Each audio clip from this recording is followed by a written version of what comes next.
unblemished sky over Highbury as Arsenal seek to extend their unblemished start. But experience has taught them that stayers, not sprinters, win championships. With internationals behind them and Inter lying ahead, it's an opportune time to rest Ljungberg and Wiltord. Gilberto is weary after 18,000 miles of flying, so Dennis Bergkamp gets a first Premiership start of the season, so too Parler and Edu. No changes for Pompey, and why would there be? Unbeaten if far from unbeatable, and with Teddy Sheringham, the August Barclaycard Player of the Month, providing guile as well as goals.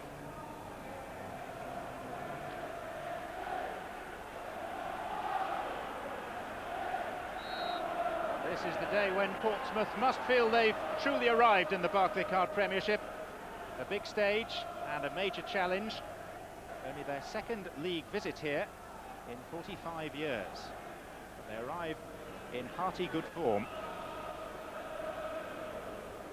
This is Arian Dezeu, forward looking for Yakubu.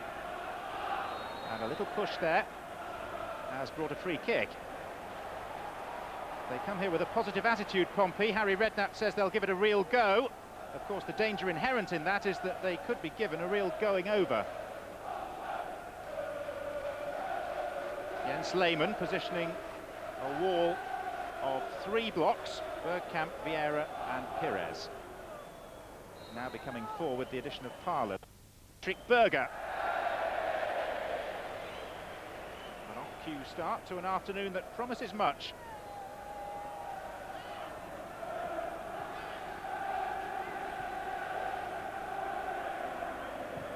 Good pressurising by Amdi Faye. And Yakubu's only loosely marked, and Sheringham's completely unmarked if the cross is deep. And Lehmann got a fist to it, and Kwasi puts it high over the bar. No jacket today for the Arsenal manager. Temperatures in the low 70s. Kwasi. He was fouled by Sol Campbell. And Alan Wiley, the referee, wants words with the England centre-back. He's had more than his share of disciplinary problems this year. He faces a charge of violent conduct, hanging over from the Community Shield. He was sent off at Everton, and now he's yellow-carded after only 10 minutes.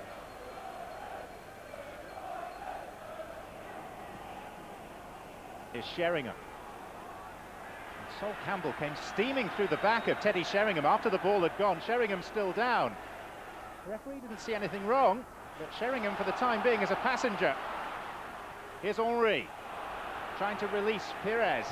Portsmouth will feel hard done by if this leads to something significant. Henry, and Berger just nodding it clear. Sheringham's back on his feet. But Sol Campbell certainly caught him. Alan Wiley got a decent view of it, but chose to take no action, not even a free kick.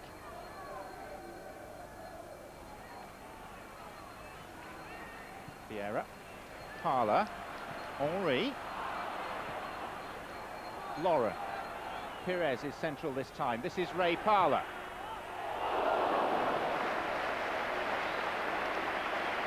Slightly crisper build-up. Arsenal not their usual selves quite yet. Attacking moments have been sporadic. Ray Parler.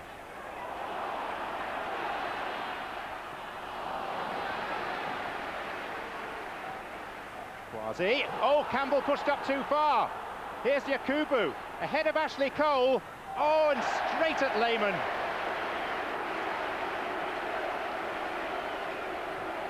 Such a good chance for Yakubu to put Portsmouth in front.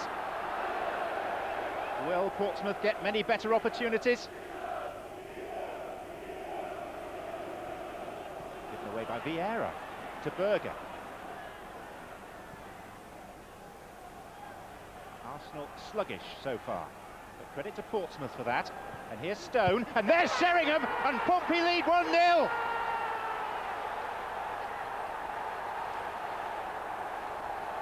And what's more, they deserve it. They've played really, really well. They've not allowed Arsenal to settle. They've attacked with verve and with moments of inspiration. And Harry Redknapp's team lead at Highbury. And now the furrowed brow has deepened still further. Arsenal may feel that on occasions they've been playing against 12 men. And Alan Wiley was concerned that his kit looked too similar to that of the Portsmouth players, so he's made a quick change.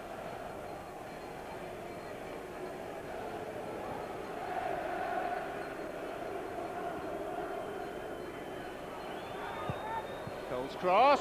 Oh! And the slice very nearly provided an Arsenal equaliser.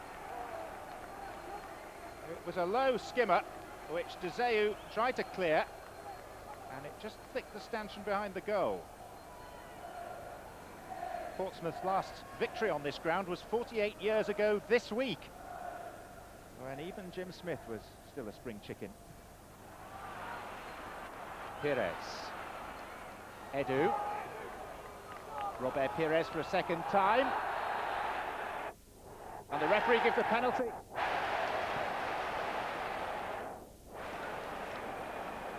And Portsmouth are less than pleased. The impression was that the ball was a long way in front of Robert Pires when any contact was made. Stefanovic, I think, actually tried to withdraw from making any sort of tackle, and Pires just seemed to look for a little bit of contact with Stefanovic's right leg and then tumbled over. Basically, he's pulled the wool over the referee's eyes. And to add insult to injury, Stefanovic has been booked. Thierry Henry against Shaka Hislop. It's a lifeline for Arsenal, who have been very ordinary so far. No matter, it's 1-1. Oh, the referee isn't happy. He's ordering a retake. Alan Wiley wants the kick taken again. The goalkeeper didn't really move off his line. He did move along it, so I can only imagine that the encroachment by the Arsenal players is the reason the referee has found for the retake. So it's Henry again. Oh, other side, same result. No retake this time. Arsenal are level. The validity of the penalty still uppermost in Harry Redknapp's mind. Plenty to discuss from that. Pompey leading through Teddy Sheringham. Arsenal equalising with a twice-taken penalty from Henry. But was Pires rather naughty in the way he won the kick? No matter now, it's 1-1 at the break. Arsenal lucky to be level. And Portsmouth continuing their policy of winning friends and influencing people with their attacking intent, and nursing a significant grievance over Arsenal's penalty. Something of a let-off for a sluggish Arsenal.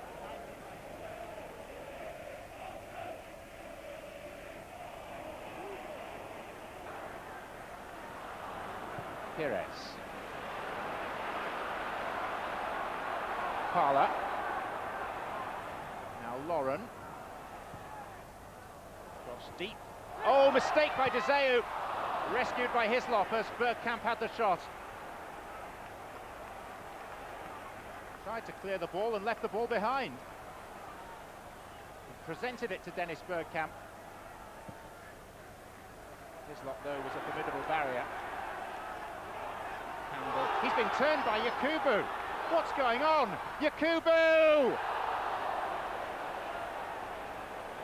Well, Sol Campbell's having a dreadful time of it. When he's good, he's very, very good, but he's having an off day. And the 20-year-old Yakubu is having a field day, except for his finishing. He did all the difficult part of the job supremely well. Moments earlier, De Zeu's error presented Bergkamp with a chance, which Hislop had smothered. Action at both ends of the pitch in a fairly frantic start to the second half. Cole. Possibilities here. Bergkamp. Lovely footwork. desperate save! Henry, blocked off by Zivkovic, and Stefanovic can tidy up. Talent remains undimmed at the age of 34. Feeding on scraps, really. Got the benefit of a ricochet and saw his shot carried away. Yakubu. Parla. Yakubu tackling back. Arsenal have the throw.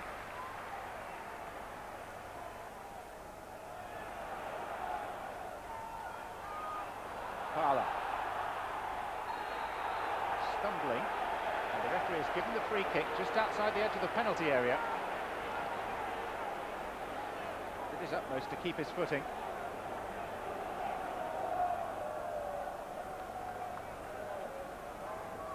The referee tried to allow an advantage to accrue. Now this angle might just suit Edu.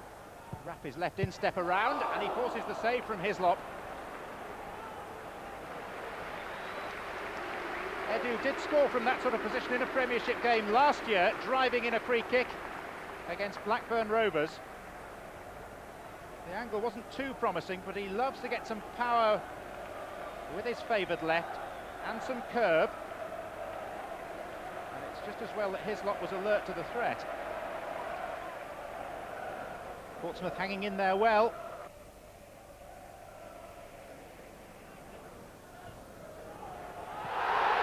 Down goes Roberts.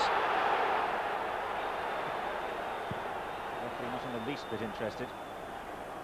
Portsmouth fans behind that clock end goal appealed for a penalty. Never was. There again, nor was Arsenal's. Vieira. Pires. Henry. Taking on Schemmel. Stone to deal with as well. It is a corner.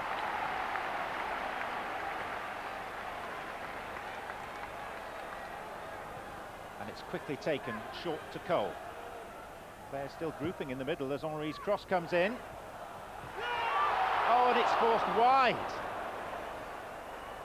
by Kolo Touré. From just about point-blank range.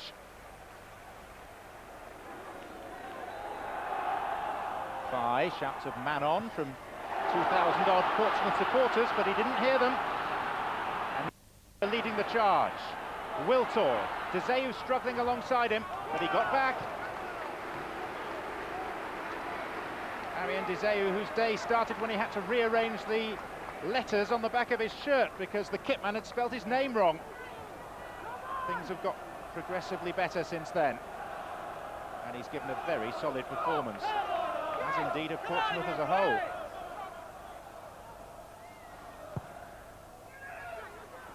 Hislop, he spilt it, and Deseu was first in there. Some fairly heroic performances from a couple of defenders after Hislop had spilt it. It's been a really good performance, this, by Portsmouth. It'll please their manager Harry Redknapp, who grew up watching Arsenal as a boy. But his side have stood up proudly here today. The end of the Premiership's last 100% record, and further evidence that Portsmouth are not just going to make up the numbers this season. But for a controversial penalty and Yakubu's wayward finishing, Pompey would have won it. As it is, it's finished 1-1. I don't want to get involved with referees. They're the last people I want to have problems with. I'm too worried about my team. But every week I just keep seeing scandalous penalty decisions. There's not been one game yet where I've not walked away and laughed at a penalty that's been given. When you're a manager for 20 years, like Harry or me, you have some decisions who go against you and some go for you, and it's not always well balanced within the season, but I think over 20 years it should be. So it wasn't a penalty, is that what you're saying? If that's your conclusion, you can conclude what you want. That's not what I said. If Teddy Sheringham, to put the boot on the other foot, had won a penalty in circumstances like that, would you have had a quiet word in his ear? No, I don't suppose I would have, to be perfectly truthful. I'd be a liar if I stood here and said I would, and I'm not going to stand here and be a liar. So, but you know, he's fault the referee. He's thrown his right foot in there. He's never moved his foot off the floor, and it was an absolute, you know, stonewall wrong decision. After the game, Pires said to me, sorry, this is a referee decision and we cannot change now. It's finished, but I think we deserved today 1 point. I think he can give a yellow card to Pires, not penalty. But, you know, this is the football and I cannot change after that nothing. Harry Redknapp's been very outspoken about the award of the penalty. He did, though, say that if you'd done the same at the other end, he wouldn't have complained. So where should we be looking for blame? At a referee or at a player that maybe does take a dive? That's for the panel to talk about. I've just played. I don't really want to have that inquest. Leave it to me, Teddy. I shall ask the panel. Pires, naughty boy, wasn't he? Well, I agree with Harry. It was a stonewall wrong decision. There's no doubt about it. Well, he conned the referee because it isn't a penalty. It's as simple as that. And it was a bit, not a bit, very unfortunate for Portsmouth because they played very well today. You're going to see it from a couple of angles, Des. This one, Pires takes a touch, not a great touch. Stefanovic, look at his right leg. Stefanovic's right leg's on the ground. He's got his hands up, one out the road. He flicks into him. We're going to see it from another angle, which is even better. You've got to watch Pires' right leg here. This is what it's all about. Takes a touch, just keep watching his right leg. He flicks out into Stefanovic. There. And down he goes. Never a penalty. And Robbie, they played well, Portsmouth played well. Robbie, how would you feel if, say, a teammate of yours had done that? What would be the reaction in the dressing room afterwards? Would you say, naughty boy, you shouldn't have done that? I would love to say naughty boy, Des, but I'm afraid the truth is, I think most dressing rooms, the players in the dressing rooms will be patting him on the back and saying, well done, you've earned us a point. Unfortunately, that's professional sport, that's professional football. You take that, you bend the rules as far as you can, and if you can get away with it, I'm afraid you do. Has to be said, it doesn't make it right. No, the viewers at home will be saying, talking about the word cheating. Yeah, you can understand that, but it happens in our game, there's no doubt about it. I mean, I saw a game in midweek, Scotland playing Germany, a couple of the German players were going down, you know, trying to get players booked and sent off, which is probably worse, if not certainly just as bad. It's down to the referee and officials to spot it if they can, but I mean, we've looked at it a few times and got the benefit of hindsight, etc. I mean, they haven't got that. It would have been a difficult one to pick up, wouldn't it? It's a tough one for the referee, and it's that fine line between gamesmanship and cheating, and the only difference is if the referee sees it, you get a yellow card. If he doesn't, you get the penalty. Yeah. It was unlucky on Portsmouth, wasn't it? They played well, could have won the game. Oh, they could have won the game, Des. They played really well today. A lot of people looked at it today and said this is their major test, their first real test going to Highbury. And in my book, they passed it with flying colours. Unlucky not to come away with 3 points. Now, the thing that did it for me was their work ethic. They worked so hard. Look here, Arsenal's strong point is on the counter-attack. Portsmouth have 6 or 7 players ahead of the ball when Arsenal are at their most dangerous. The ball is in, Bergkamp plays it into Pires, who looks up, tries to play a quick one. Now, you stop it now, Portsmouth have about 8 players behind the ball. When we've looked at Arsenal throughout the years, and counter-attack has been one of their strong points, but Portsmouth never gave them a chance. Again, Stefanovic comes in, takes the ball off Henry, now plays up to Yakuba, who's second favourite here with Toure. The defence need a rest, they want a bit of respite. They've just great strength, really tremendous strength. Everybody can get a chance to reorganise, and Portsmouth can go and make a couple of passes. Watch Steve Stone here, breaking down the right-hand side. He has 1 bite. He has 2 bites. There's 3 or 4 players round the ball. He has another bite. He's unlucky. Forces Will Todd back to Lauren, all the way back to the goalkeeper. Portsmouth got 4 players round that ball pressing. Comes back to the goalkeeper, and what happens? He plays out the park, and Portsmouth all of a sudden, from being on the defence, I've got a throw on the right-hand side. And the goal itself, we'll have to watch Sheringham. It's magnificent. It really is terrific from the Barclaycard Player of the Month. The ball comes across, and it's a good finish from that angle. But you've got to watch the other angle. Stone points at the top of your picture where he wants it, in behind Cole. He gets it in behind Cole. Look at Terry. He's there. Terry doesn't want to. Lauren's ball watching to a certain degree. He knows it. And there he goes now. That's him got his half yard. That's all he needs. He just needs a half yard. Lauren can't do anything about it. The ball's in the back of the net. It really is. Yeah, brilliant. He's having a good time. Showed that the legendary Arsenal defence is weakening. And 2 minutes later, Andy van der Meijden scored with a cracking volley to double Inter's lead.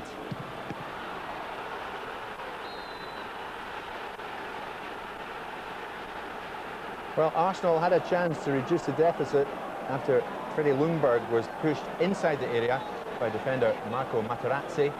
The Thierry Henry stepped up to take it, but Inter's goalkeeper, Francesco Toldo, pushed the ball around the post. And to add insult to injury, the irrepressible Martins struck a 3rd goal for Inter before half-time.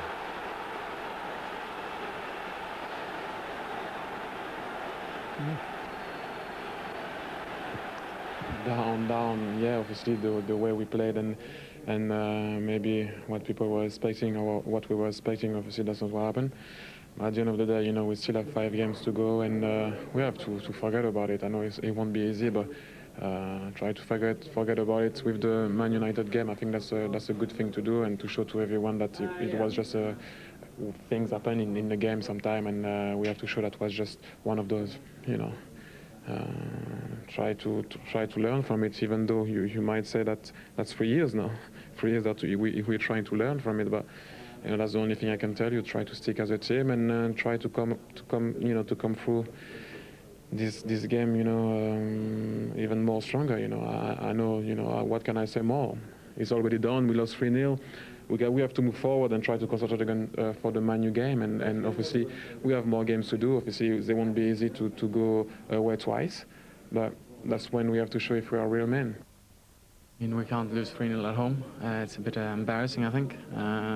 Unfortunately, we started really well. We played really well in the beginning, and we thought maybe we would score a goal. And unfortunately, they scored some goals, and maybe a little bit easy goals. I think we can't really concede goals like that against a tactical, very good Inter team who dropped back after each goal they scored, and that's made a. How do you say, there was no space for us to play on, and then they could counter-attack again and score another goal. So, yeah, it was not good enough. Once again, were you tactically naive in Europe? I mean, we are an offensive team, and but I think it showed again maybe that a lot of teams, they know that we need space to play on. We have some quick players, and they drop back and make it tight, and then they hit us on the counter-attack. And the important thing for us we need to work on is we can't concede so easy goals. And that's not criticism to anyone, that's the whole team's fault. But I think that is a big thing of it. There's plenty of heavyweight fixture, but cheating. The combat was ferocious, the comments frank, and the game back in the dock. I think the FA will be looking at all the incidents at the end of the game. The two best country, and you get that kind of behaviour at the end of a match. I don't think it does us any good.